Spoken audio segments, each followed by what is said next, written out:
We wanted to write and produce a short film within a controlled budget and wanted to work on something we had not done before.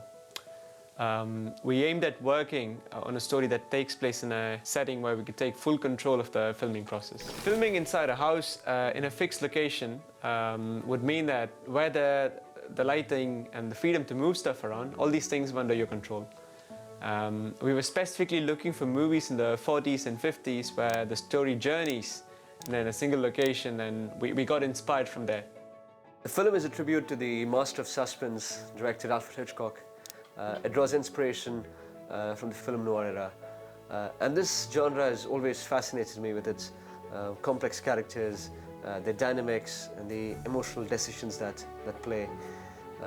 And also, with the absence of modern technology that we are completely surrounded with today, I feel the genre holds more power to express about being in the moment. Hi, I'm Sandeep. I'm the director, producer, writer of this film. I always wanted to tell a story grounded in reality. Of course, there's a touch of fictional element to it, and I believe with the modern adaptation of the film noir genre, we try to achieve that realism. So we started writing ideas in the noir style, focusing on creating the ambience, the setting, the characters that you see in the film. We had a bunch of nice ideas to go with, and after a few weeks of back and forth with the storylines, we narrowed down to this one-liner. For us, the story and the suspense build-up were the key factors for audience engagement, and that was the selling point of the whole film. After the first draft, we brought another writer on board, Susanna. She assisted us with characterization, polishing dialogues and writing these dialogues to the era linguistics. In the subsequent drafts, we focused on structuring the character arc and the pace of the screenplay and drawing an apt conclusion for the whole story. And we wanted this screenplay to be in such a way that it could lead to a potential prequel or sequel. So we wanted that freedom. There is an inner conflict that Mrs. Harrington faces throughout the film, and when you combine this with suspense and a pinch of macabre, it creates a very thrilling narrative experience. We already had the location in mind while we were writing the screenplay, and that was immensely helpful. An old friend of ours, Will Nellen, was very kind to offer his place for us to film. Will was one of the best things that happened to the film. We had visited his place in the city of Venlo while we started writing the script, and his mansion was just perfect for the setting of this film.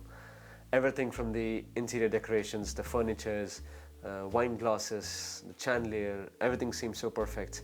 Beforehand, I was told we would film in a remarkable setting, so I was really curious to see what it would be like. So I had my expectations. However, I was simply astonished by what I saw the moment we arrived. A wonderful historical building in Victorian style, adorned with artifacts from the mid-20th century, supplemented by Roman decorations from the 50s, I believe.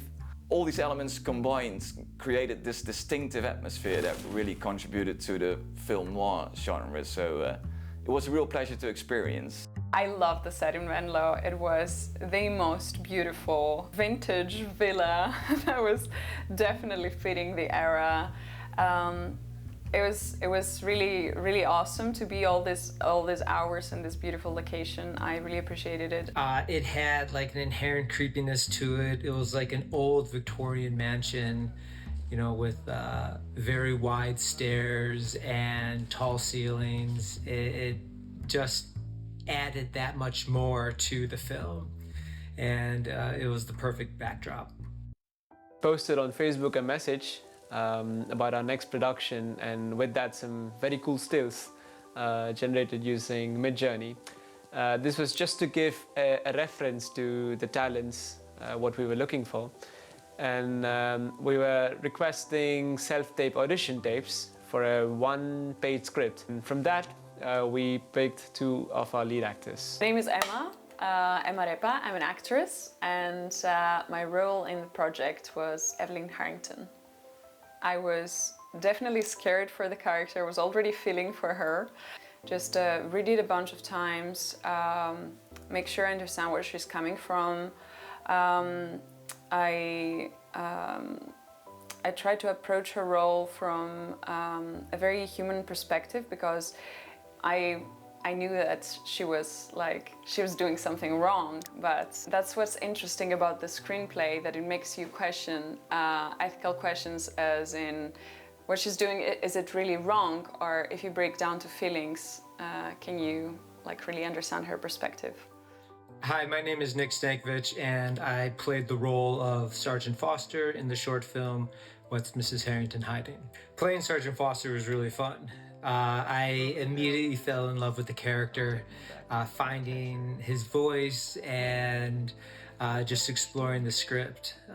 Yeah, the moment I read the script, I just fell in love. It's easy to when there's really good writing. Then how did I prepare?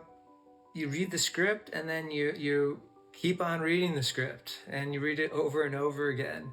And that helps you find your voice. It helps you find what's important, what's actually happening in the scenes. And yeah, then hopefully at the end of the day, you show up on set and you have a character that works with the story. Sergeant, personally, I wouldn't have left a pretty young woman like yourself. Doesn't he read the news? Evelyn Harrington to me is a little bit presented like a scared deer. She's definitely lost. She's not thinking clearly. She's very afraid. She is a person who is in search of happiness, and she will do anything to get to this place, because she is in a current state where she doesn't find happiness anywhere. And that's why it's so easy for her to be following someone who gives her hope. My name is Ruud, and I've played the prisoner character, and this has been the 7th time I've been in a film with Dutchman Films. Well, the moment I saw the script, I was excited straight away, you know, and what also helped was the genre that really appeals to me. And so I had to play the prisoner, being escorted by an officer on a stormy night, much like an antagonist, if you will. And yeah, the mysterious, grim role was just always exciting to engage in, I think, you know. Playing a character with almost no dialogue and just having to use facial expressions to convey the message. Yeah, it was an interesting challenge. Seeking something.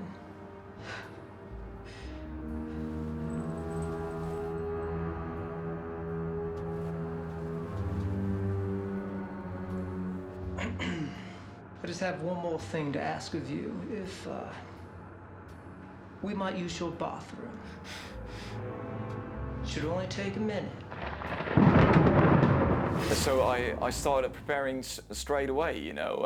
I watched a few scenes from a couple movies involving prisoners, just to see what kind of gestures and movements and traits I could possibly use or replicate to combine them into the character I played. So yeah, I just rehearsed a lot, you know, going through the screenplay thoroughly, focusing on the subtle nuances, minute details, and of course expressions to pull off the character.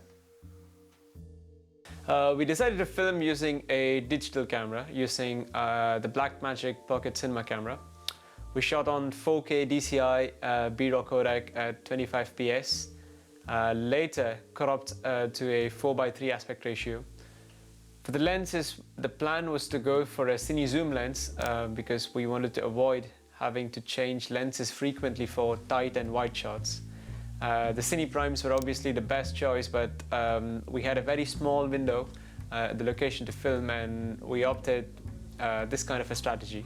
In the end, we chose Tokina Cine Zoom. It had better control over focus breathing, and it covered a wide range of prime focal lengths over its entire zoom range from 25 to 75. I had created a LUT which slightly mimicked the film noir colors in black and white, just to give us that look at the shot while we were filming. The whole setup was about 10 to 12 kilograms. We needed a very strong tripod for it, and for this we used the Sashler Active Flow 75, which had a very smooth fluid head, and it was one of those tripods which could withstand such a weight. I just love the clothing, the style of this era, and it was so fun to wear this puffy white dress with the black accessories.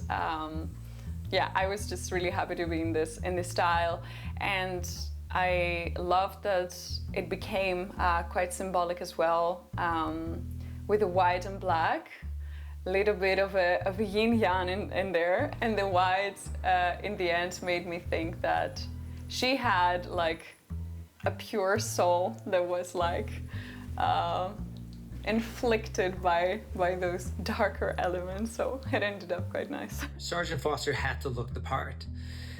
So we had a fun time trying to find the ensemble, and it started with the suit, and we agreed on this three-piece suit that had that like 1950s look to it and feel.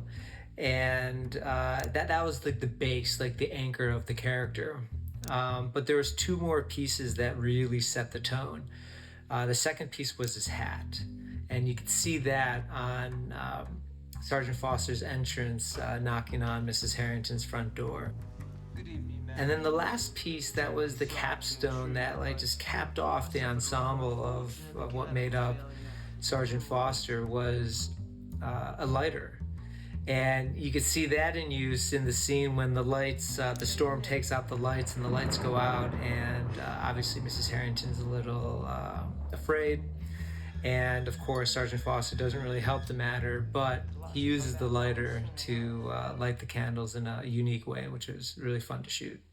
It was a bit of a challenge to look like the bad guy, I think, because I'm not really one myself, but I think we really succeeded in the end, you know, and there wasn't really much to the costume, I think, you know, just a black cloak and a pair of handcuffs.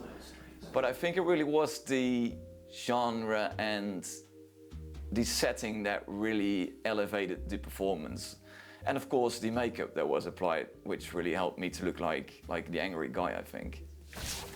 We did the costume decision making over WhatsApp, actually. You know, the actors would try different costumes, and they would take pictures and some small clips of them walking around, and they would share it with us, and we would try to calculate it in the best way possible and offer some feedback, you know, to add some additional elements to the costume. This went on back and forth until we got the right costume for everyone, so that was quite well done. So during pre-production, we had drafted drawings of the whole mansion, and we had split that mansion into 7 different sets. And we had like tiny symbols indicating where the prop should be, where the lighting was coming from, and you know what motivated this setup.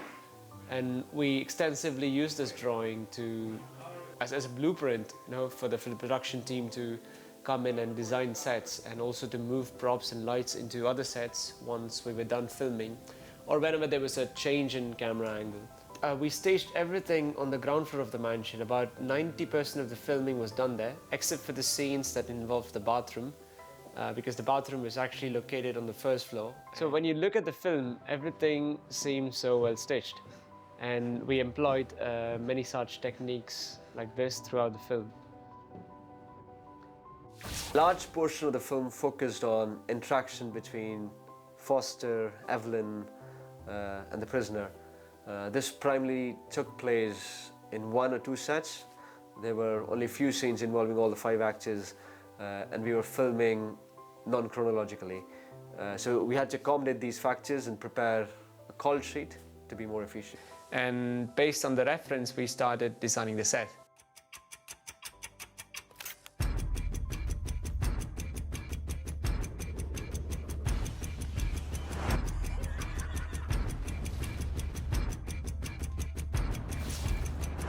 And since we were filming during the course of the day, we assumed there would be enough sunlight coming in through the windows. and our story takes place on a stormy night. And luckily for us, those 2 days in Netherlands, it was raining, and all we had to do was enhance that rain with some sound effects and make it feel more like a storm that was sort of building up, just like the tension. To manage the sunlight, we blocked the windows with garbage bin bags and with some dark curtains. One advantage of shooting in black and white is it's quite hard to differentiate if you're shooting indoor during the day or during the night. There were roughly 88 different shots in the whole film. We drafted a shot list document. We only wanted to film those shots which were absolutely going into the final cut. I was not that good at drawing, so what I did was I translated those shots into words, and we wrote down under each shot which lens we were going to use, who's involved in the shot, if there's going to be any special effects like lightning or rain or some kind of blood, and we mentioned these things. And in the end, we had a library of all the shot information that we'll be needing during our filming. Most of the shots were handheld, as we wanted to create this kind of dramatic feel to the film, just by placing the audience right in the middle of the scene with Evelyn, and the entire film, it takes place from her perspective, and the camera is always with her. We only hear and see what Evelyn hears and sees. And the audience doesn't have the information that she doesn't have in the story. It's extremely captivating. Everyone's performance and work in it is very good. It's just a plot that keeps you on your toes.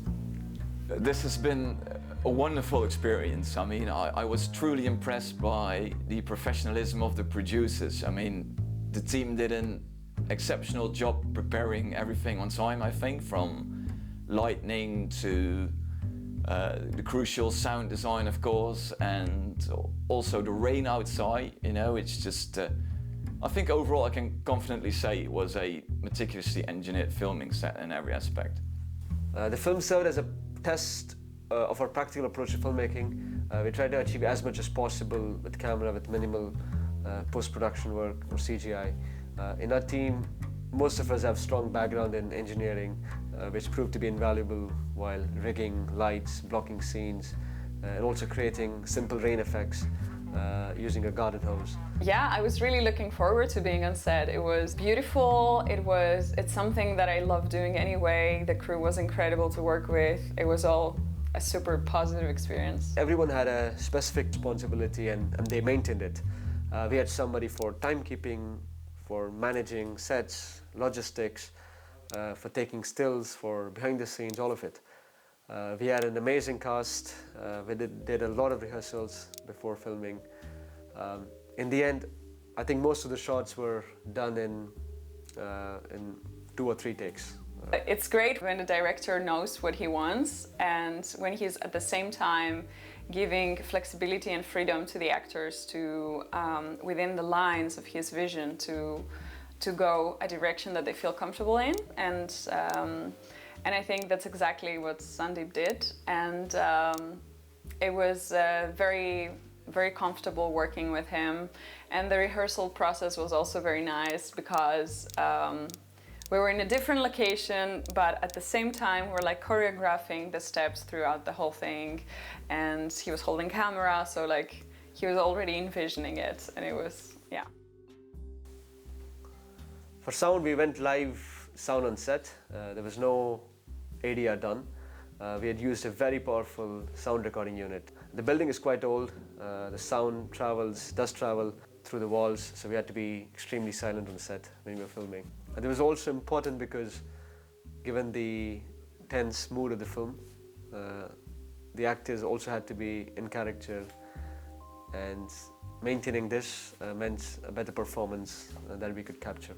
I'm just so happy to have had the opportunity to play with those incredible actors and this incredible film crew, that is so talented and just so wonderful people to work together with, both on and off set, really. So yeah, my biggest compliments to them. During the editing, we divided the whole movie into 10 scenes. These scenes were roughly edited and then sent to our sound designer to place all these recorded dialogues in sync to the camera's timecode. The music of the film, we had an initial comprehension, the kind of style, the sounds that we'll be using throughout the score. I had eerie, mysterious, jazz kind of music. I had some discussions and examples from the films from that time period that I had watched, like the ones of Hitchcock's Dial M for Murder, Psycho, Strangers on a Train. And together with Tarun, we started searching for vintage sound libraries, vintage musical instruments that we wanted to use for different layers of the musical score. There was no synthesizers used, there was no heavy percussion used, and that went a lot with how the writing of the film was intended. We thought of using violin as the leading instrument for the main theme. The themes were planned for each character. There were multiple situations in the film that we had to build tensions along the variations of these themes.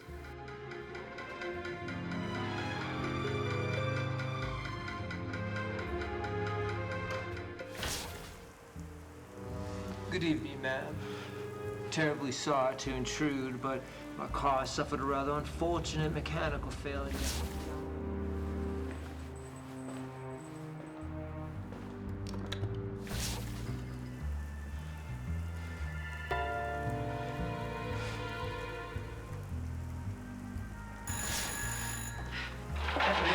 It's time to go.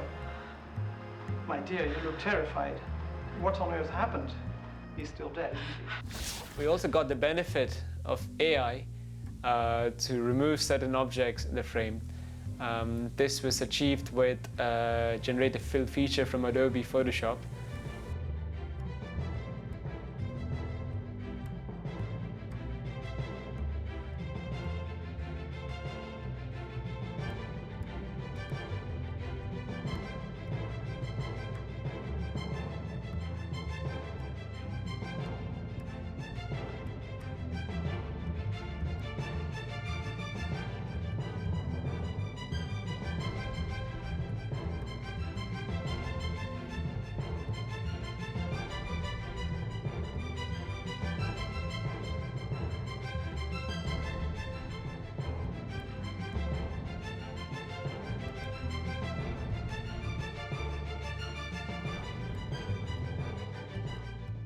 Towards the end, we all sat together for the final sound mix with sound effects, the music, Foley, ambient sound, and everything coming together, and that became the official cut. It has you hooked from the very first to the last second. It's a very distinct build-up, and it is exciting just from the very first to the last frame. And of course, it is an upcoming film production team. Hats off to the production. It was very professional. Everyone was very respectful and courteous, allowed everyone to work in the space to work. And I just wanted to say no to hats off to Raghav and Sandeep.